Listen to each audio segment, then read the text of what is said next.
Lucio Castro es el director del área de desarrollo económico del CIPEC y ha hecho un informe muy relevante respecto a cuál será el real impacto de todo lo que se está viviendo en la macroeconomía y en la cuestión de los holdouts en las provincias, en administraciones que efectivamente tenían una frazada cada vez más corta, ostensiblemente más corta, donde muchos gobernadores pensaban volver al mercado de capitales para financiar parte de ese gasto público que no van a poder cubrir de cara a fin de año con recursos genuinos y tampoco con endeudamiento en la plaza local, etcétera, etcétera.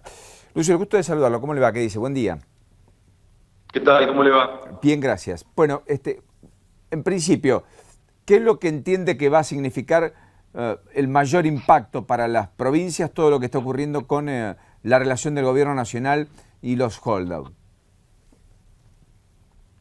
Mire, hay dos impactos principales. El primero, como usted mencionaba, es para las principales provincias de la Argentina un impacto en el sentido de que va a haber menos acceso al financiamiento.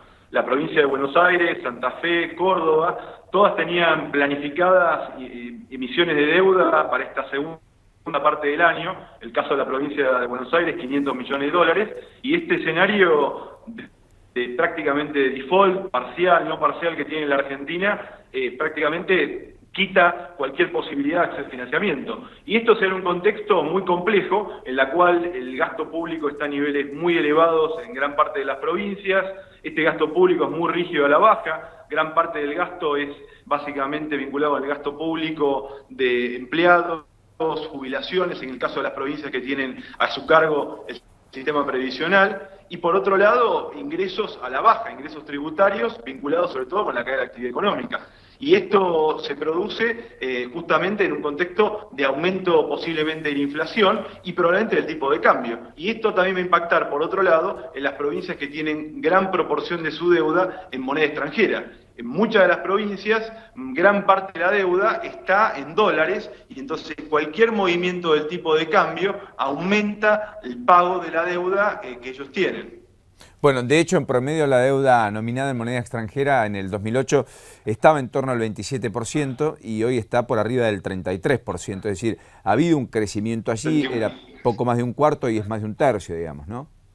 Exactamente, había un proceso moderado y gradual de redolarización y esto ha sido agudizado por la tendencia de gran parte de las provincias más importantes a emitir estos bonos dólar link, que están vinculados al tipo de cambio, que no tienen el problema de lo que se llama en economía el pecado original, en la cual uno tiene obligaciones en dólares que tienen que ser financiadas con ingresos en pesos o en moneda local, pero claramente lo que hacen es aumentar la exposición a la volatilidad del tipo de cambio. Y esta es una tendencia que se da en muchas de las provincias más importantes de la Argentina.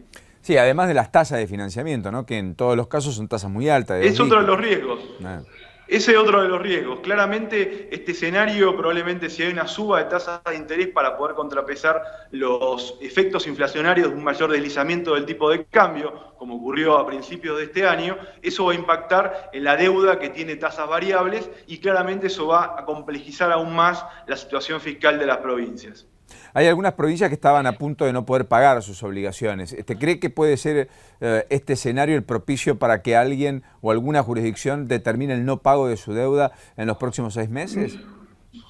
Mire, no lo creo. Lo que ha habido a partir del 2010 es un proceso de reestructuración y de refinanciamiento de la deuda provincial, en la cual el Estado Nacional lo que ha hecho es canjear gran parte de las obligaciones provinciales por nuevas emisiones de deuda. Esa deuda es en pesos con el Estado Nacional y en su mayoría a tasas fijas.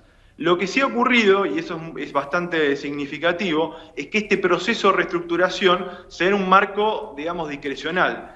Prácticamente el programa más importante, el programa federal de desendeudamiento, lo que tiene es un sistema de revisión trimestral de metas, en la cual el gobierno nacional puede decidir en forma discrecional si extiende el plazo de vencimiento del pago de la deuda. Y esto se vio en la discusión con respecto al proyecto de ley de hidrocarburos con las principales provincias energéticas de la Argentina, en la cual el gobierno nacional utilizó esa capacidad discrecional en el pago de la deuda con el Estado Nacional como moneda de presión en esa negociación. Bueno, que de hecho le ha valido los descuentos en los fondos que se giran por coparticipación muy importantes a provincias como Río Negro, Neuquén, sin ir más lejos la propia Mendoza o inclusive Chubut.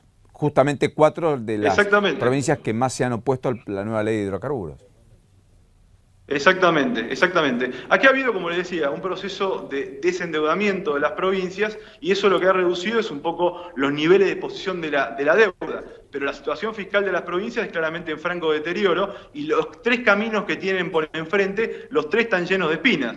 Por un lado, o reducciones de gasto, que como decía, es muy inflexible a la baja y lo que podría generar son claramente mayor conflicto político-social. En segundo lugar, un aumento de la presión tributaria. Los ejemplos en el pasado, por ejemplo, en la provincia de Buenos Aires, de intentar aumentar los impuestos inmobiliarios, el inmobiliario rural, también generaron importantes conflictos, movilizaciones, cortes de ruta. O el tercero, pedir un aumento de las transferencias federales, en un contexto en el cual el gobierno nacional tiene crecientes dificultades fiscales. Un déficit fiscal al cual, descontado las transferencias del ANSES y del Banco Central, llega este año probablemente al 5% del producto. Lucio Castro, gracias por este ratito. Hasta la próxima. Termine bien la mañana. Muy No, gentil. muchas gracias. Hasta luego. Ahí estaba el titular del área de desarrollo económico del CIPEC a propósito del impacto en las jurisdicciones provinciales. Toda esta cuestión de los holdout y finalmente este capítulo abierto con la nueva propuesta de la presidenta del día de ayer que Kicillof ha explicado en la jornada del día de hoy.